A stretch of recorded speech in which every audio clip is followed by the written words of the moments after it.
2020년 여름을 강타한 유례없는 긴 장마. 지난 6월 24일 중부 지역을 시작으로 부산을 비롯한 영남 지역과 중부, 경기 북부, 호남까지 전국에 반복적인 집중호우를 퍼부으며 50여일 지속되고 있는데, 이러한 상황 속에 전국의 미자립 교회가 큰 피해를 입어 어려움에 처한 현실이다. 이곳은 인천광역시 계양구에 있는 다남교회. 이번 수해로 지하교육관을 비롯해 큰 피해를 입었는데, 여기도 보일러실인데 물을 저 양동이로 이렇게 퍼내는 그런 상황이에요. 폭우가 휩쓸고 간 자리엔 여전히 덜 빠진 물이 고여 있다. 지난 8월 6일 폭우로 교회 근처 배수구가 역류해 지하 교육관에 물이 차기 시작했다. 세 군데에서 물이 계속 역류했고 물을 퍼내도 계속 비가 내리기에 속수무책이었다. 그저 할 수 있는 일이라고는 양수기를 옮겨가며 하루 종일 물을 퍼내는 것뿐. 비가 올 때마다 이게 트라우마가 되니까 아주 앞으로가 걱정이에요. 들어찬 물을 모두 양수기로 뽑아낼 수는 없다. 바닥에 남은 물은 직접 일일이 손으로 퍼내야 하는데, 이렇게 하루도 쉬지 않고 복구 작업을 하던 장기성 목사의 몸에 결국 이상이 생기고 말았다. 역류를 하면 저 펌프를 가지고 이제 왔다 갔다 하다가 제가 이제 허리를 이렇게 다치고 수술을 하게 됐어요. 4번, 5번에 이 디스크가 파열됐다고 하더라고요. 장기성 목사가 이렇게 자신의 몸을 돌볼 시간도 없이 서둘러 지하 교육관을 복구하려 했던 이유가 따로 있다. 이 교육관은 이 지역 아이들을 보고만에 세우는 교회 학교이자 다남교회 성도들의 교제 공간이었기 때문이다. 서둘러 복구하지 않으면 아이들을 비롯해 온 성도가 다시 이렇게 모일 수 없다. 이렇게 화목한 공간인데 이렇게 되니까 아주 쳐다보기만 해도 가슴이 미어지지요.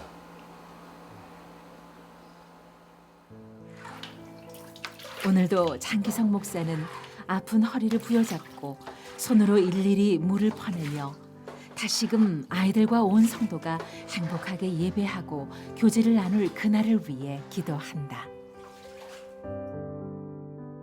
이번 수해는 기독대안학교도 피해갈 수 없었다. 충남 천안시 동남구에 있는 지저스원 대안학교. 천안 순복음교회 교육관을 빌려 20명의 아이들이 성경을 기초로 한 교육을 받고 있었는데, 지난 8월 3일 중부를 강타한 집중호우로 아이들 교실에 삽시간에 물이 차오르기 시작했다. 하천 배수구가 막혀 토사물과 물이 계속 차올랐기에 급히 양수기를 돌려도 속수무책이었다. 급기야 어른 무릎까지 흙탕물이 차오르자 수업이 전면 중단됐는데, 그리고 한 차례 물이 빠져나간 자리, 그 모습은 이루 말로 표현할 수 없이 참담했다. 아이들이 보고만의 꿈을 키워야 할 교실이 진흙으로 뒤덮였다. 아이들 수업은 임시로 예배당 한켠에 마련한 교실에서 이루어지고는 있지만 교사들을 비롯한 학교의 온 직원이 복구에 매달리고 있어 제대로 수업이 이루어지지 않는 상황이다. 하지만 그나마도 언제 복구될지, 과연 이 자리에서 다시금 기독대안 교육이 이루어질 수 있을지 그저 막막하기만 하다.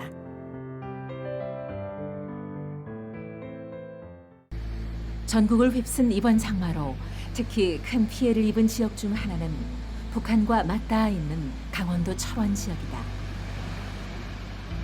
열흘간 쏟아진 1000밀리가 넘는 엄청난 폭우는 땅에 있는 모든 것들을 쓸어버렸는데, 이 지역의 교회들도 이 비를 피할 수 없었다. 철원군 갈마릅에 있는 직영중앙교회 역시 큰 피해를 입었는데, 8월 3일 저녁부터 교회 안으로 쏟아져 들어오는 빗물을 막기 위해 조만철 목사 내외와 큰딸은 다음 날 새벽 6시까지 꼬박 12시간 물을 퍼내며 예배당을 지키려 했다. 엄청나게 갑자기 왔기 때문에 그러니까 저희가 좀 이거를 문을 이렇게 열고 나가서 하려고 했는데 그때는 저 모래주머니도 없어서 그냥 뭐 속수무책으로 그러니까 문을 열 수가 없었어. 계속 이렇게 들어오는 거죠. 이렇게. 그래서 우리 딸내미가 여기다가 이렇게 갖다가 이렇게 놓고 앉아서 다라에다가 이렇게 푼 거예요. 그렇게 온 식구가 밤을 지새며 온 힘을 다해 막았지만 결국 예배당까지 물이 차올랐다. 금이 가고 벽돌이 그리고 교회 사택 뒤 벽이 점점 기울어지면서 현재 붕괴 위험까지 있는 상황인데 벌어지는 거네요. 네. 그러니까 위험하니까 이쪽으로 떨어질까 봐 논으로. 그 사람이 다칠 수도 있어서. 매일같이 복구에 구슬땀을 흘리고 있지만 며칠이 지나도 여전히 남아있는 수해의 흔적처럼 폭우가 쏟아지던 그날의 공포는 조만철 목사 가족에게 트라우마가 되어 그 참담했던 순간을 떠올리게 한다. 차가 지나가면 그 차 소리가 빗소리로 들려요. 자다가도 빗소리로 들려요. 그게. 그래서 깜짝깜짝 놀래더라고요. 그래서 제가 수면제를 복용을 이렇게 어저께 밤에 비가 안 와서 수면제를 복용을 하고 자는데도 이게 깊은 잠이 안 자지더라고요. 그러니까 목사님은 표현을 이렇게 생전과도 잘 안 하시는 분이니까 그 속은 어떤지 몰라요. 근데 우리 딸하고 저는 그래요. 그래서 우리 딸도 지금 월요일부터 출근 못하다가 오늘 처음으로 출근했거든요. 근데 그래요. 찻소리가 제일 무섭다고. 지난 2006년 이곳의 부임 이후 늘 이렇게 수해를 비롯한 어려움의 연속. 이런 상황마다 미자립교회 목회자의 자녀로 매번 이 힘겨운 시간을 함께 견뎌야 하는 딸에게 너무도 미안한 엄마 이연숙 사모. 우리 딸은 계속 하는데 나중에는 여기에 우리 딸 여기가 이렇게 오라 그랬다가 지가 날라 그러더래요. 응.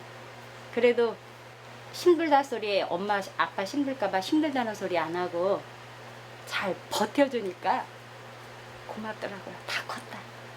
하나님이 잘 키우셨다. 그런 생각이 들더라고요. 예.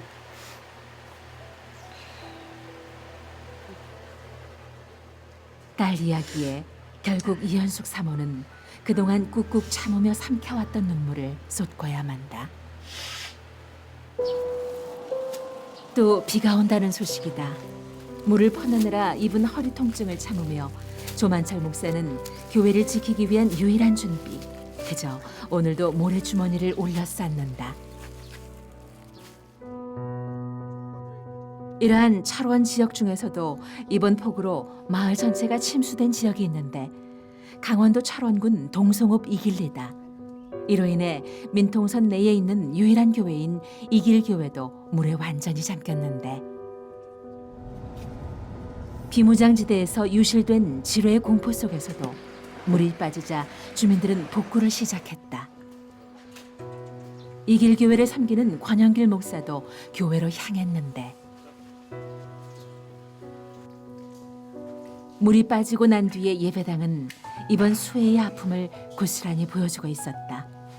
원래의 예배당 모습을 상상할 수 없을 만큼 폭격을 맞은 듯 처참한 모습이다.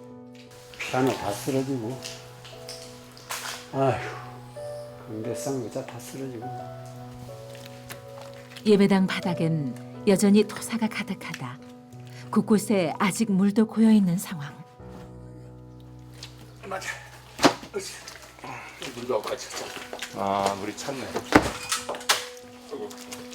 그러니까 이제 겨울에 새벽 예배할 때 여기 밑에 들어가서 새벽 예배 드렸다고. 지금은 쓰고 있지 않지만. 행여 살려볼 만한 것들이 있을까? 권영길 목사가 예배당 구석구석을 살핀다. 하지만 물에 잠겼던 집기들은 모두 토사로 엉망이 됐는데 그렇게 순식간에 들이닥친 폭우는 예배당 안의 모든 것을 망쳐놓았다. 그냥 뭐 한마디로 물폭탄이었죠 뭐 말씀.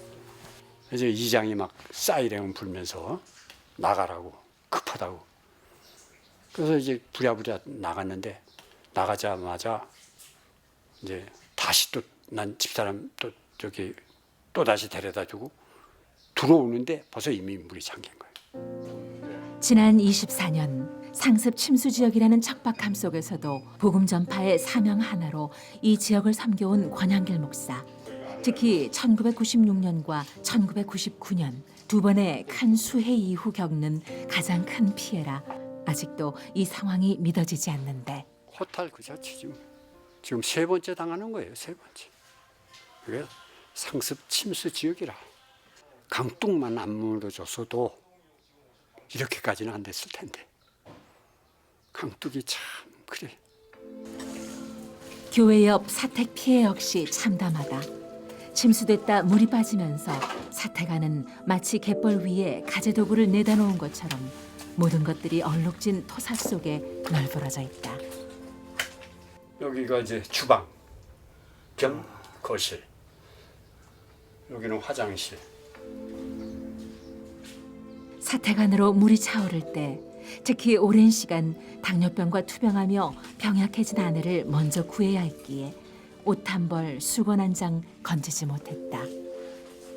아무것도 가지고 나가실 생각을 못 하신 거예요? 어휴, 그런 마음의 여유가 없었어요. 해봐야지. 소식을 듣고 달려온 지역의 한 동료 목회자의 도움을 받으며 예배당 안의 집기들을 밖으로 빼내는 권양길 목사. 살릴 수 있는 물건이 있는지 다시 한번 자세히 살펴보는데 이거 막 빨아서 할 수 있지 않? 그럴 수 없잖아 이게 그죠? 다 버려야죠. 이거는 버리는데 이거는 이제 야, 이거는 계속 이렇게 쓰고. 선생님 이거는 왜 모아두시는 거예요? 이거요 바닥에 깔아야지. 아 이걸 다시 사용하신다고요? 예. 저건 닦아서 말리면 쓸 수 있으니까. 이제 곧 80을 바라보는 나이. 강원도 철원군 민통선 지역의 유일한 복음의 통로로 한결같이 섬겨온 지난 시간들이 주마등처럼 스쳐가는데 은퇴를 얼마 안 남겨둔 노 목사가 겪기에 이번 수해는 너무나 버거운 현실이다. 첫 번째, 두 번째 수해 때는 그때도 내가 좀 젊었을 때니까 감당한데 이제는 내가 뭐 80을 바라보는데 이젠 정말 힘이 딸려. 정말 도움의 손길이 정말 절실히 필요합니다. 봉사의 손길이. 어느 정도 교회 피해 상황을 확인한 권양길 목사. 급히 이동해 도착한 곳은 인근 지역에 있는 딸의 집. 아내 이점순 사모와 이곳에 임시로 대피해 있는데 남편의 도움으로 가까스로 탈출하던 그 긴박한 상황의 공포에서 아내는 아직 벗어나지 못하고 있다. 나왔으니까 살았죠. 있으면 죽었죠. 예. 어이가 없죠. 그냥 나왔는데. 오랜 당뇨 투병으로 더 이상 약을 쓸 수 없는 당뇨병 말기 진단을 받고 세상에서의 시간이 얼마 남지 않은 아내에게 온맘 다해 섬겨온 교회와 사택의 복구가 언제 될지 모르는 이 막막한 현실을 보여줘야 하는 것이 안타깝기만 한 권양길 목사. 주위에 아버지 이 모든 어려움을 그저 하나님께 아뢰는다. 소문을 듣고 온 목사님들 있습니다. 너무나도 고맙고 아멘. 감사를 드립니다. 아버지 하나님, 이제 복구가 마감되어서 정상적인 예배를 드릴 수 있도록 주님 도와주시옵소서. 코로나19의 어려움 속에서도 예배를 지키기 위해 눈물과 땀으로 헌신해온 미자립교회 목회자들. 유례없는 긴 장마, 폭탄처럼 퍼부은 집중호우 속에 예배당과 사택을 잃고 그 막막함을 그저 기도로 하나님께 아뢰고 있다. 한 영혼을 살리기 위해 땅끝에서 이름 없이 빛도 없이 헌신해온 미자립교회 목회자들. 폭우의 피해가 하루속히 복구돼 다시금 그곳에서 복음 통로의 사명을 이어갈 수 있길 함께 마음 모아 기도한다.